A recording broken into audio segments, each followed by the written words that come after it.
Just a cup of Joe pop up. How's everyone? Good Monday. Cup of Joe pop up. Just watching the daily morning news. Let's see what scandals are going on today. Yeah, what scandals are going on today, y'all? Yeah, let's see. We got a lot going on here. We got as Alistair backfires. Let's see what this thing is. Arresting black license gun owners for personal gain. Oh wow. Okay. How's everyone? How's everyone? Good Monday. Good Monday. A lot of people going back to work and school. Cup of Joe pop up. That is good. Let's check this out. Y'all can listen. See what's happening. Legal experts are already warning it could spark a national crisis. It's a morning job, y'all. Ousted Venezuelan leader Nicolas Maduro and his wife Celia Flores were Yes. transported moments ago by a helicopter and armored car from a detention center in Brooklyn to federal district court in Lower Manhattan. There, they are expected to enter pleas of not guilty to drugs and weapons charges at noon today. It comes just days after the couple was captured from their Caracas compound in a dark of night operation by U.S. Special Forces that included more than 150 military aircraft. This strike and seizure by the U.S. military was the culmination of a months-long campaign in the region, including a buildup of forces targeting alleged drug boats and intercepting oil tankers. Wow. Democrats in the Senate say Hey, they plan to Trucker take Life. action Good this morning. week regarding the Trump administration's Having a operations in Cup of Joe Venezuela. pop up. How Senate are Majority you Leader this Chuck Schumer morning? says he is co-sponsoring a resolution that would block President Trump from taking any further action How are in you? that country. Amy Schumer joins us now. Senator, we're going to get to that in a minute. Let's first Hey, wait the predicate. having my cup of Joe. Maduro, And of course, listening to, a horrible you know, guy, what's going on. dictator. Rolling who as destroyed usual. this I know country. that's right. Yeah, you would agree with all of that, right? 100%. And Yeah, there's a possibility I gotta you get out of also here agree, myself. that Venezuela Got up may super very early. well be a much I better ate so place much in yesterday. I time think it's the if you go. medicine. Well, I'm not You so headed sure to of the second Nebraska? premise. Oh, We don't know okay. who's going to take his place. you They don't you have definitely any idea. rolling. You know, when Trump first announced it, he says, Definitely "Oh, the vice rolling. president will listen to what I want." The Drive next day, she says something different. truck This morning, on there's something safely. different still. There are a lot of very bad guys there. Truck The head of the safely. military has a lot of power. Right. The head of the Just listening information to services this, has a lot of power. One of to them what's could going take over and on. be just Y'all as know bad how as I Maduro. do. The whole point here, I gotta Joe, hit that is this is cable reckless. news up. There's no planning. See what Rubio these says crooks something one are day and cooking up and then Trump today. contradicts him. So let me stop you right there.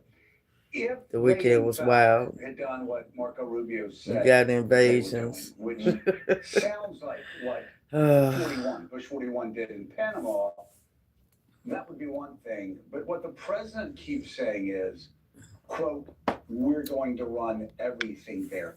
Do you think that moves Republicans to say, okay, Yeah, if always you're going to run something. everything down here, and this isn't just a snatch and grab, we, the United Just States House distraction. and Senate, have to get involved. That should happen. Distracted I believe the from American what people will demand he that. campaighed This on, is first, lowering it is costs reckless, on it day is one. dangerous. Whenever our country has gotten involved in this No kind more of wars. game-changing nation building, American And families you just pay going the all price over in around the blood place and starting treasure. wars, That's what happened in starting Iraq. That's shit. what happened in Libya. It's happened over and over again. Unbelievable. So it's reckless. And then last night, Trump doubles down and says, well, maybe we'll do this in Colombia. Maybe we'll do it in Cuba, even Greenland. Oh, And the American Lord. people are scratching their heads and saying, this is not what Trump said he would do. This is not what we bargained for. This is not America first. Everyone's saying, what the hell is going on in the White House? And Trump seems to just do this on an ad hoc basis, contradicted by his own people. It is reckless and dangerous. And we have the War Powers Act, which you mentioned. Right. I have the right to put that on the floor. Tim Kaine is the sponsor, along with myself and Rand Paul, so it's bipartisan. Right. Great. And the Republicans must, if there is ever a time they must step up to the plate, this is the time. And they're gonna, if they don't, they're gonna feel the heat from their Well, constituents. you talked about the American Yeah. people. The Economist, YouGov poll asked Americans Yeah, whether the Congress should be involved if there were military steps that were taken. And these are the numbers that we see. 60% said they opposed the U.S. using military force to invade Venezuela. 19% supported the idea. 52% opposed using American military force to overthrow Maduro. 22% supported.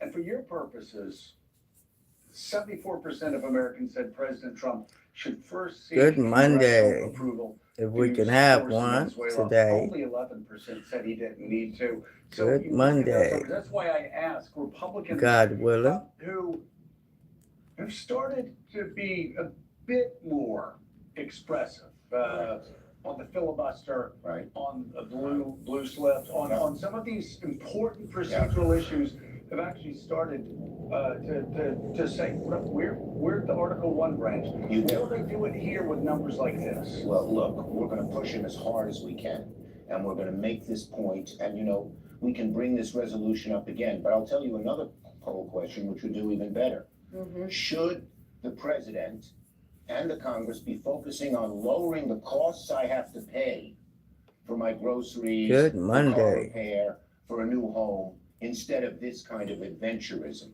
And I'll bet it's 90%. I mean, President Trump is so off base in terms of what the American people want. We Democrats, this week, we are on our front foot for this year. We are making the high cost of living, the fact that people can't pay the bills of things they need, as our first and number one focus for all of 2026. And with Trump saying, let's spend all these questions that I'm gonna ask them in the briefings that we're having today. How many troops do you think it needs? How much does it cost? How long will it take? How do you restore the oil fields, which have been a mess for 20 years? They have no answers. to any Who's of going to this. be? Rubio and, no, this is the Gang of Eight briefing. Okay. It's closed, Right. but I demanded it. I was, and we're gonna ask them a lot of hard questions. I frankly don't believe their answers, but we need to ask them the hard questions. Leader Schumer, your colleague, Senator Gallego, was here a few moments ago saying that Secretary of State Rubio gave a briefing to the Senate a few weeks back, and Gallego says he lied. He lied about what the administration's intentions were in Venezuela. He said this was not going to I happen. asked him in these private briefings, face to face, are you doing any planning for regime change? And they said they were not. They obviously were. They lied. So that doesn't mean we shouldn't be putting them on the spot and asking them the tough questions. But the number one question, I'd like to get back to it, is what the American people want us to do is not these adventuristic things abroad. And last night, Trump doubles down on the reckless. He's reckless in Venezuela, and now he's doubling down. Maybe we should do it in Colombia. Maybe we should do it in Cuba, Greenland. What is going on? All our allies, you want to just invade. And Republican senators, if Unbelievable. they have any integrity, are going to ask themselves the same question. And they know that it's what the American people want. They know also that this kind of stuff is going to hurt them politically. Well, on that idea, Senator Lee in the Republican League, Senator said in the hours after the attack, Puppet Joe word pop just up, coming y'all. out. That's He it. took to Twitter and said, well, they need to really offer an explanation here. We Let's need see to what's justify why this is Americans' interest. going on. Yet hours later, he swung around and said, well, President Trump was right. Yeah, I don't know what happened with Lee, because for months he's been saying that we need to get Congress involved, and he totally reversed himself. But the ultimate judge here, Abe Lincoln, public sentiment is everything, are going to be the American people. And they are left, right, and center, are going to say, what the hell is going on in the White House? What is going on in Venezuela? They don't have any plan. They contradict each other. When Rubio says one thing and Trump says another, You say, what is going on here? So these are American lives that are going to be at stake. Right. These are American dollars that should be going to reducing the costs that people pay, and they're advised in this kind of adventurism, this kind of escapade. It's a very violent country, So- so the adventure. Yes, and So let me ask you about, Yeah. let me ask you about this. Well, you just said the Democrats going to focus on costs Yes. over the next year. yes, And obviously groceries, still, so many people think still too high. Rent, too high. Homes, too high. Healthcare. Our kids that are coming out of college can't find jobs Yeah. because of AI. And so those are all massive problems that are going to play out over the next year. But no issue is more massive than healthcare. right, Premiums are skyrocketing. Right. Doctors will prescribe somebody in your family a treatment, and then the health insurance company will say, no, we're not going to pay Right. it. Somebody in your family will come home after the doctor's appointment, and then they get blindsided by hidden Ooh, Cup of costs. Joe pop up, And there y'all. was, I think it was a Washington Post story that a family in Montana that makes $110,000, Yes. $120,000 a year are now having to spend over $40,000 on health care, and then we'll have health care monopolies basically say, no, we're not going to cover that. you got it. So how did Democrats make that more workable for middle-class Americans Okay. and for working Americans? First step, which we've been saying for months, we said it from the whole summer through the shutdown, is first extend the premiums, the tax credit premium. Will Republicans do that? Well, they're feeling the heat. Some of them are sort of talking, but here's the problem. Their leadership, Thune and Johnson, said they won't extend the premiums by 1 day. All those costs Wow. we're talking about are because the premiums will Want go us away. all to die. They've gone away. I shouldn't say will go away. They went away after January 1st. Right now, a lot of things are happening. There are millions of Americans who no longer have health care. Mm. I have a child or a sick, or sick spouse. I don't have health care. That's the number one thing I want. I don't have if my child is sick. What am I going to do? Then there are many others who've had to go on reduced plans and get rid of their whole doctors. The doctors won't take them under the existing law. You know how it is. You have a doctor who you trust. I've had a GP who I trust. If he had to walk away and I had to put in a new person, that alone causes me a lot of anguish because you really, But what So- if the doctor so- says to you, Chuck, you really, really need this procedure, and then you get it, and then the insurance company says, I'm no, not paying we're you. not going to pay you. Or What do we do then about insurance companies that a lot of times will deny using, from what I've We heard, have to- AI? we have to go after the insurance companies and we have to go after a lot of the healthcare providers, particularly, the middlemen who charge these premiums. Look, first step, renew those tax credits, because that's causing the immediate damage. The person you mentioned in Montana is because of those. This is happening in every corner of the country.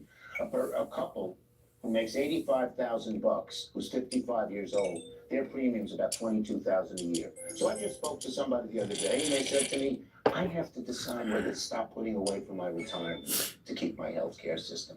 I don't want to make that choice. So we have to go after the infrastructure of the industry, which has too much gotten away with much, much more than they should have. But first step, we have to do this because it's causing chaos. We have to renew the premiums. Look, it passed it got every Democratic vote in the Senate. You got a bunch of Republicans who say they want to do it. Thune said he will not do it. Johnson has said he will not do it. And half their caucus is so right-wing that they say, we don't want to improve, let people be on their own. Mm. That is not what America wants. And Democrats are, as I said, it's overall cost. There's the housing cost. How is it that the average first-time homebuyer is now 40 years old? Yeah. How is it that in the old days, a down payment was 3%, now it's 25 or 30%? Wow. How is it that your electricity costs, because they got rid of clean energy, the Republic, I came from a middle-class family. Yeah. First house I owned, I think it was 25 or 26. Yeah. It wasn't that much of a stretch. When- Now, you were seeing kids become young adults, becoming adults moving into middle age, still struggling to buy a home. And when you pay that monthly payment for a mortgage, you know you're building equity. Mhm. You're gaining your own wealth. You're gonna pass something on to your children. When you put it for rent, it's just gone. And people feel it, the anguish that so many young people, a lot of people, Joe, can afford the actual mortgage payment. If Right. they're two couple family doing well. But they can't afford the down payment. One of the things we're looking at is how you get a down payment. Cup of Joe pop up. Good Monday. Good Monday, God We're looking at willing. the costs of electricity. We're looking at the cost of healthcare. We're looking at the cost of groceries. We're looking at the cost of daycare. These are the costs that plague the American people. And Donald Trump is up in some escapade talking now about Venezuela where he doesn't have any idea. This seems to be a back of the envelope thing they're doing. And here's one of the other problems in this administration. There's no one who says no to him. My guess, I don't know, he got up and said that we are going to, the United States is gonna run. I'll bet the people standing behind him said, what the hell? But then they listened to him. And they didn't curb him because now he's doubling down on this reckless policy that he's doing in Venezuela and thinking about Colombia and thinking about Cuba and Greenland. Gee, I mean, the average American is gonna say, what is going on in Well, the White House? Yeah, they're worried about just getting by every day. Exactly. That's gonna And make that's this, why we are making that our Yeah. number one issue. Look, this could be back- more yeah, confusing. can I say one, back in Yep. 2005, we didn't have the House, we didn't have the Senate. George Bush said, I'm gonna privatize Social Security. We made Nancy and myself and Harry and Rom. We decided to make that the issue. We fought on it for a whole year. We took back the House, took back the Senate. This healthcare dilemma is worse than the Social Security because it's hitting people right now. Right. Where Social Security was the future. Senate Minority Leader Chuck Schumer of New York, thank you very much. We look forward to hear how things go today. Coming up, Yeah, that's how we're doing it, y'all. They are doing absolutely nothing. Absolutely nothing. Yeah, he's doing absolutely nothing that he said he would do. On day one, stop the wars. It's like he's starting wars and he wants the Nobel Peace Prize. Literally begged for it. Going to other, doing ground invasions. It is illegal and it's stupid. So are we going to be like Iraq and just be in another country for 20 years? And he hasn't even did anything for the country that he pretends to serve. But we know how that goes, right? His billionaire friends and corporations, that's who he serves. He's not serving the people, and that's a shame. It's a shame. It really is. So, I don't know. But some got to give, right? Some has to give. Now Marco Rubio, he's a disgrace. Unbelievable. No plan by the United States of what to do next on invasion plus one in Venezuela. I forget what Donald Trump said about we're in control, will take over, they better not resist us or we're going to come in with a second wave. All completely Big bully undermined man. by Marco Rubio, Secretary of State. And Marco Rubio's main interest here is not Venezuela. His main interest is Cuba, his family's homeland. And I'll talk about that next from my perch of being in Miami. I'll talk about how Marco Rubio has dragged us into a conflict with Venezuela in order for us to do something similar in Cuba. And then the winners and losers are obvious, besides the American people and the Venezuelan people in Venezuela who are not celebrating on the streets the way they are in America with the exile community. They are scared crapless by what is in place, who is running their government. It's obviously not Donald Trump. You know, it is the military junta apparatus of Maduro left over, and those like his vice president, the vice president's brother, the interior minister, the secretary of defense, that's who's running it. And Marco Rubio didn't help matters by going on Sunday morning talk shows and telling the world that we just care about policy and oil embargoes. Wow. Okay, the other loser is J.D. Vance and Pam Bondi. J.D. Vance, is he really the heir apparent to be the MAGA successor to Donald Trump? I don't think Donald Trump thinks so. He had no interest whatsoever in making sure that J.D. Vance was in the room for any of the photo ops during that press conference. You know, the one where a fatigued, completely gassed, low energy, dragging Donald Trump, leaning on the podium, ordering in a tone of voice that I can only describe as ordering at McDonald's on a drive-thru. I'll have a Big Mac, a filet of fish, French fries, greatest military operation ever. We now are in control of Venezuela. You know, like that. So where is he in the photo? J.D. Vance, the Vice President of the United States. Okay? Who's in the room?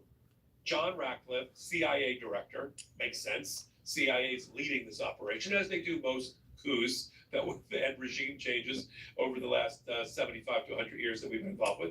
CIA in the room. Okay, I sort of understand that. Stephen Miller, yes, the co-president for domestic affairs and yes, Stephen Miller, minister the for shit Donald starter Trump. of all shit. Stephen Miller being in the room. I understand sort of Pete Hegseth being in the room. He is the Secretary of Defense. And Marco Rubio, Secretary of State. All right, sort of get that. None of those Joint bums Chiefs, know what the hell they're John Gabb, doing. General Kane, welcome. Screwing this Where's country J.D. Vance? over.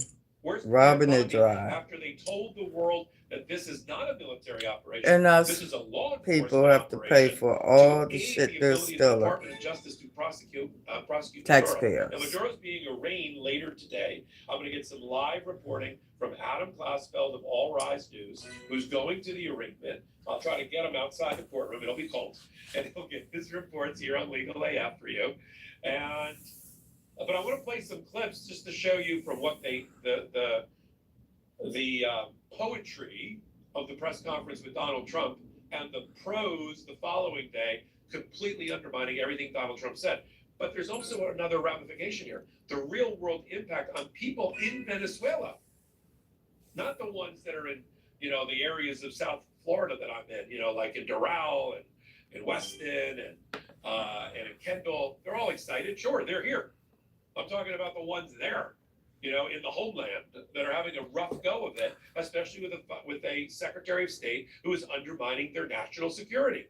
Here's Donald Trump saying that we are in control of the country and we'll use our judiciously until there's a transition or whatever he said. Play the So we are going to run the country This ugly Until such time bastard, as we so can do a fucking safe- stupid. proper and judicious. Judicious. And it has to be judicious. Judicious. Fucking. The injustice in Venezuela. And that includes Venezuela. He need to go somewhere and fucking lay down forever. Trying to run another country, he can't even run this one.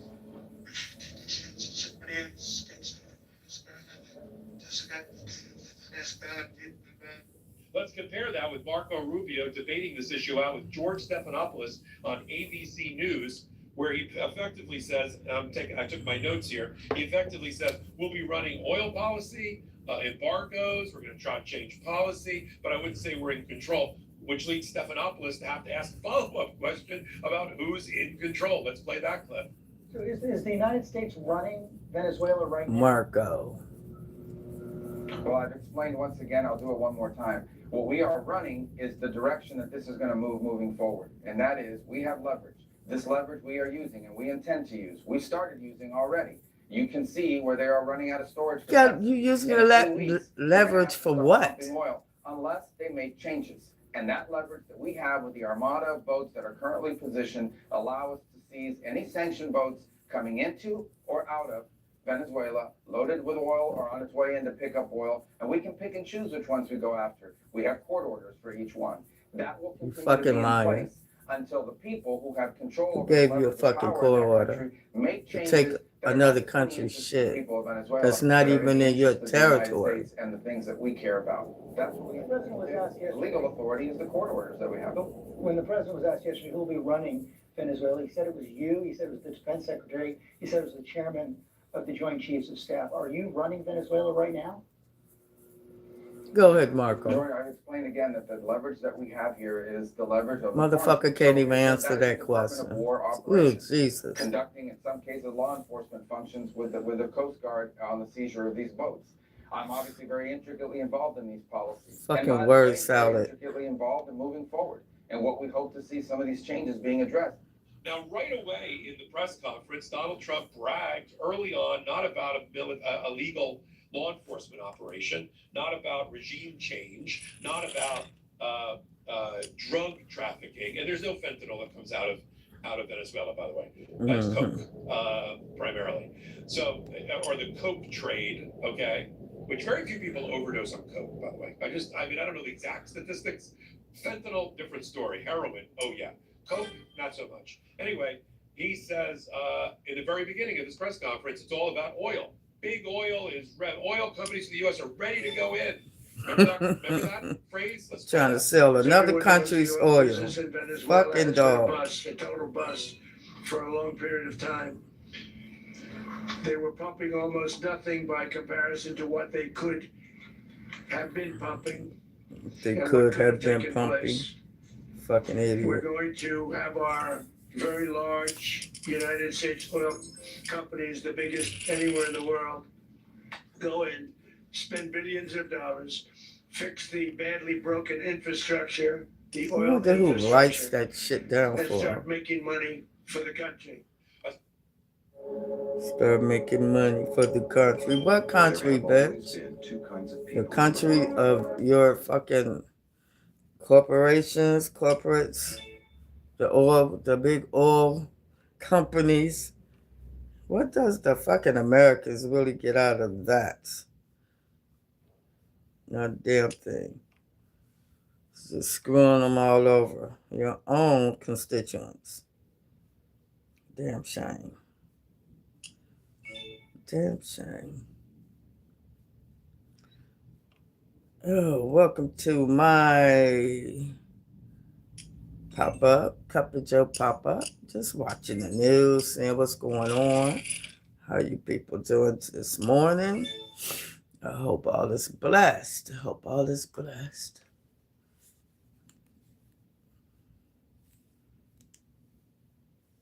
Rubio said no one in the Trump administration has even spoken to Big Oil. I think Chevron is the only one that still has assets in Venezuela as of now. Citgo long ago had their assets nationalized. And so you just heard Marco Rubio go, like, I don't know, this is like the Wizard of Oz. Ignore that guy.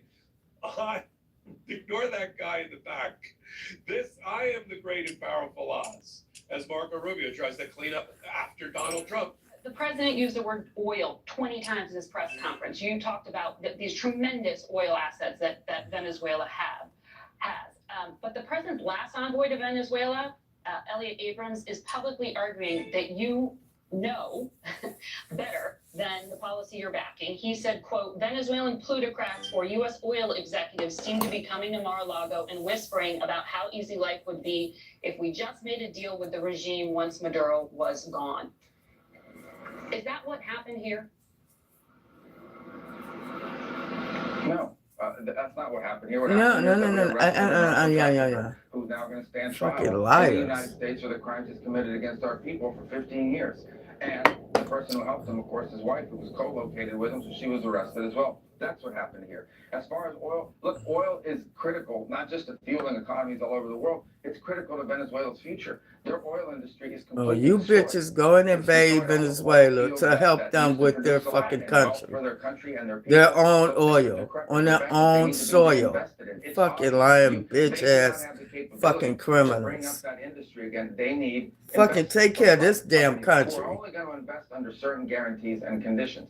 That has to go to the benefit of the Venezuelan people. Right now, all of that wealth is stolen. Fast talking It's word stolen salad. and it goes into the Stupid hands fucks. of oligarchs around the world. The whole and goddamn oligarchs cabinet inside is Venezuela. A incompetent. handful of people benefit from it. the people don't benefit from it. On top of that, it's very simple, okay? In the 21st century, under the Trump administration, we are not going to have a country like Venezuela in our own hemisphere, in the sphere of control and the Shut up, crossroads for Hezbollah, stupid. for Iran, and for every other malign influence in the world. That's just not going to exist. So you've got that going on. And the reality is that the reality is they're all decapitation fucking of the Maduro incompetent. regime and the kidnapping is not regime change. You know, when Saddam Hussein and others toppled, and we helped with provisional governments, we went in, set up provisional governments with tribal council leaders and U.S. Right. representatives. Cooperation. Not doing that. You know who's in charge They're not of doing none of that. the country by their corrupt constitution? Delcy Rodriguez. She's Maduro's vice president and a powerful leader. She once held the finance and oil ministries at the same time. Her brother, Jorge Rodriguez, basically runs the National Assembly, which is their legislature. And then you've got Diosdado Cabello. Diosdado Cabello may be he's bigger than Maduro. He's the interior minister, and he's more powerful, has more Not finna let people their ass that do report shit. to him in the, It's gonna in the be a regime's big apparatus fucking than probably fight. anybody else, and he's still in power. In fact, he went on their television, their national television, the day after Maduro was kidnapped with his wife, wearing a bulletproof vest, and said to everybody, "Don't worry, martial law, everybody get off the streets." That's why I'm so concerned about the people of Venezuela, not the Venezuelan Americans or people that are here by way of green card status or other status. I'm worried about the people in Venezuela with a government here that demonstrates every day that they are being led by a mentally declining Donald Trump, who's getting worse and worse with age, Yes. more erratic with age, Yes. can barely keep his eyes open to announce whatever he said he announced. You Donald would've thought Trump we and were his in fucking to a new incompetent government, and then he regime. cracked on Maria Corina Machado, who's the super popular exile leader who won the Pulitzer Prize. Oh, she's not that popular. Oh, I don't think she's a nice lady. He's fucking So he's jealous of misogynist. her. That's She's a what nice it lady, is. but you won't be able to run that government. Let's play that clip. Aware of the location of opposition leader Machado, and have you been in contact with her? No, we haven't. We haven't. On I Monday, think it'd be very tough for her to be the leader. She doesn't have the support within. You're a fucking liar. Within the country. She's a very nice woman, but she doesn't have the respect. So we're gonna have to continue to follow it. I have a unique vantage point here in Miami. We have a huge Venezuelan population here. And the new mayor of Miami, Mayor Higgins, she's announced that, and taking a strong stand against the Trump administration, that the temporary protective status program, the TPS program for Venezuelans, should be immediately reinstated. Because obviously the country, they can't go back to that country. Who's running it? Right. Donald Trump's not running. I wouldn't let Donald Trump run a bath, let alone a second country. So I give a kudos. I'll do more with Eileen Higgins, and have her hopefully on Legal AF to talk about these issues. So in the meantime, I'm Michael Popak. You're on Legal AF. Come over to Legal AF Substack and help us continue to grow that community as well. Thank you guys for coming in during my Cup of Joe pop-up. And I hope everyone has a blessed Monday. So y'all be careful out there. You never know. You never know. God bless. Bye-bye.